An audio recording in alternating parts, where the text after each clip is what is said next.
Hello नमस्कार दोस्तों। आज हम बात करने जा रहे हैं सीएम फेस रहे सम्राट चौधरी के साथ बीजेपी ने कर दिया बहुत बड़ा खेल। जी हाँ, हम आज जानते हैं क्योंकि सम्राट चौधरी के पद को जिस प्रकार से कम किया जा रहा है, धीरे धीरे उनका चेहरा बीजेपी के फ्रंट लाइन से गायब होते जा रहा है। पहले तो प्रदेश अध्यक्ष की कुर्सी गई, लोकसभा चुनाव में जो उनका कटअप हुआ कि एक भी कुशवाहा को टिकट नहीं दिला पाए जो समाज से आते हैं, जिस बिरादरी से आते हैं। और अब सम्राट चौधरी का जो भी बचा कुछ पावर था वो भी सील कर लिया गया। नीतीश कुमार को पिछलग्गू बना दिया गया और वही सम्राट चौधरी जो नीतीश कुमार के खिलाफ पगड़ी बांधकर पूरे बिहार में घूम रहे थे, कह रहे थे कि हम पगड़ी जब तक नहीं खोलेंगे जब तक नीतीश कुमार को सीएम कुर्सी से नहीं उतारेंगे। और पगड़ी खोली कब? जब नीतीश कुमार को सीएम बना दिया तब। तो चलिए जानते हैं कि सम्राट चौधरी का फेस वैल्यू अब धीरे धीरे कम कैसे होते जा रहा है। और जिसे बीजेपी अपना सीएम फेस मान ली थी, जिन्हें प्रोजेक्ट कर रही थी सीएम के रूप में, एक ओबीसी चेहरा मिला था, जातीय समीकरण मिला था, उसको किस प्रकार से अब कटअप करते जा रही है। अब बीजेपी किस नया चेहरा को लाना चाहती है? क्या दूसरे पार्टी के चेहरा को आगे बढ़ाना चाहती है, या फिर नीतीश कुमार के साथ ही कंटिन्यू करना चाहती है, या बीजेपी के राजनीतिक में कुछ और ही चल रहा है? तो चलिए इन सभी बातों को लेकर हम आज बातचीत करते हैं।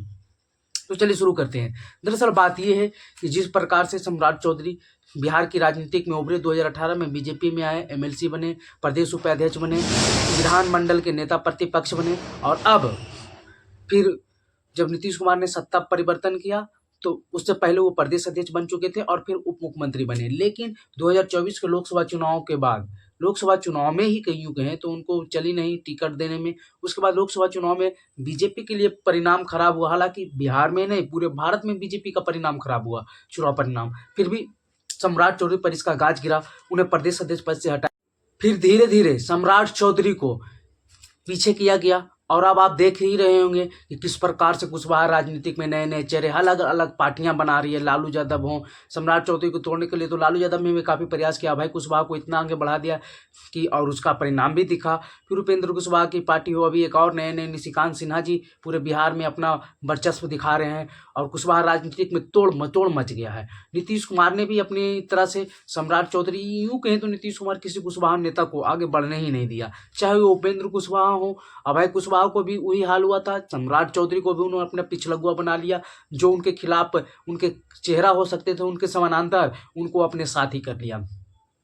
उसके पहले भगवान सिंह कुशवाहा को कितने बार आए गए, नागमणि कुशवाहा जो जगदीप बाबू के बेटा थे, उन्हें किस प्रकार से बर्बाद किया। तो ये नीतीश कुमार की रणनीति रही है। दूसरी ओर हम बात करें तो बीजेपी अब किसी दूसरे को दाव दे रही है। हम क्यों कह रहे हैं? इसके पहले पुख्ता कारण ये है कि अभी हाल में ही दरभंगा में जब एम्स की ओपनिंग थी, उसमें जब नरेंद्र मोदी पहुंचे थे दरभंगा, नीतीश कुमार के बगल में चिराग पासवान खड़ा थे, सम्राट चौधरी एक कोने में साइड में खड़ा थे। तो धीरे धीरे अब सम्राट चौधरी को पीछे किया जा रहा है और चिराग पासवान को एक चेहरा के रूप में प्रस्तुत किया जा रहा है।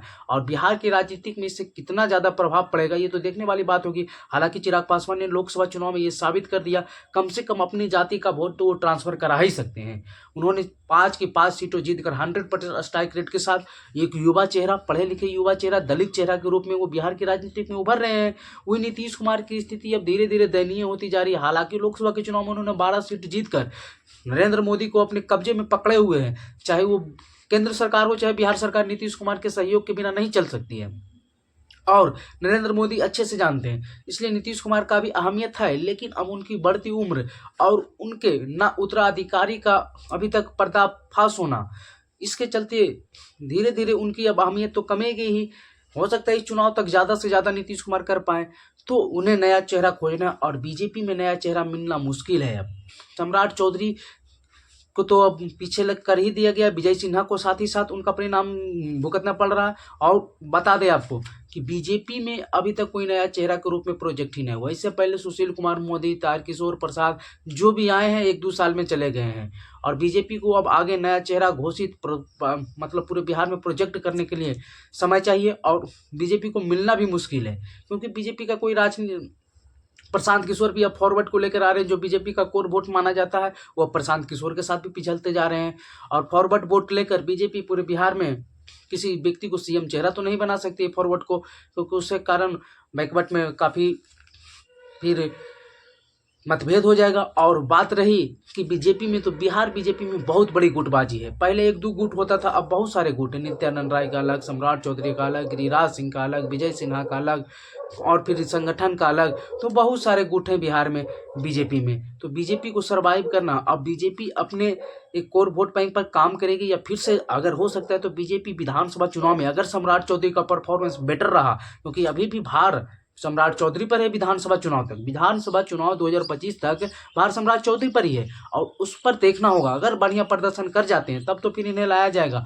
लेकिन जिस प्रकार से कुशवाहा वोट बंडर बाट हो रहा है, ये भी देखने वाली बात होगी कि 2025 में सम्राट चौधरी क्या कर पाते हैं। हालांकि 2024 के लोकसभा चुनाव में अच्छी खासी मेहनत की है सम्राट चौधरी, जिसके कारण बहुत सारे सीटों को लालू यादव के कुशवाहा सीट देने के बावजूद बहुत सारी सीटों पर सम्राट चौधरी का प्रभाव दिखा और बीजेपी कैंडिडेट जीते हैं। जैसे हम आपको बता देते हैं, नवादा में जो है लालू यादव का कैंडिडेट इतना मजबूत था कि आराम से हरा सकता था बीजेपी कैंडिडेट विवेक ठाकुर को, लेकिन वहां सम्राट चौधरी का मेहनत ही काम किया। और बहुत सारे ऐसे सीट है जहां सम्राट चौधरी, लेकिन अब सम्राट चौधरी को धीरे धीरे पर्दे से गायब किया जा रहा है। और बीजेपी, चिराग पासवान हो और भी गिरिराज सिंह भी एक हिंदू स्वाभिमान यात्रा के नाम से चल रहे हैं, तो बहुत सारे गुट बन गए बीजेपी। अब बीजेपी को ये देखना है कि वो अपने पार्टी के किसी नेता को आगे बढ़ाती है, या फिर किसी सहयोगी दल के नेता को अपने पास लाकर उसे प्रोजेक्ट करके, जिस प्रकार से नीतीश कुमार को 2005 में प्रोजेक्ट किया था, उसी प्रकार से प्रोजेक्ट कर उसे आगे बढ़ाती है। ये भी देखने वाली बात होगी। लेकिन सम्राट चौधरी का, हाँ, ये भी एक बात है कि जिस प्रकार से उन्होंने लोकसभा चुनाव में अपने एक भी जाति को टिकट नहीं दिया, इसके चलते उनके जाति में जो फेम बढ़ी थी उनको उप मुख्यमंत्री बनने के बाद, वो धीरे धीरे ग्राफ कमते ही जा रहा है। तो ये भी देखने वाली बात होगी। और आगे जैसे ही कुछ और नई खबर आती है हम आपको जरूर अपडेट करेंगे। वीडियो पर बने रहने के लिए धन्यवाद।